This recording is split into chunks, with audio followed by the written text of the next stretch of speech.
আমার মাথার টুপিতে গোবর দিতে হবে? আমার দাড়িগুলোতে গোবর দিতে হবে? আমার শত শত পোস্টার ছিঁড়েছে, আমার কি ঘোষণা?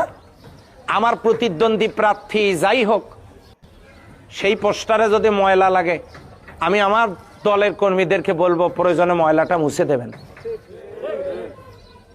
অন্য নেতার পোস্টারে কারো পোস্টার যদি কায়ত হয়ে থাকে, লাগে প্রয়োজন হলে যদি সুযোগ পান ওটা সোজা করে দিবেন।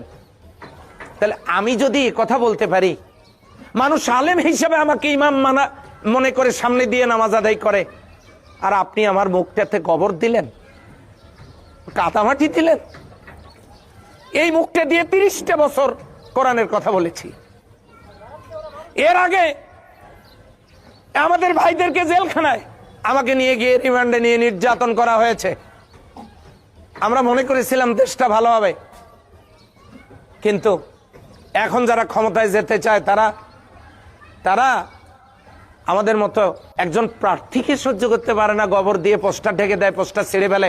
শত শত পোস্টার আমাদের গোটা থানায় ছিঁড়ে ফেলেছে। এগুলো ছিঁড়ে ফেলায় পোস্টারে গোবর কাদোমাটি লাগায় দেয়। আচ্ছা, আপনারা বিবেকবান মানুষ হিসেবে একটু বলেন তো,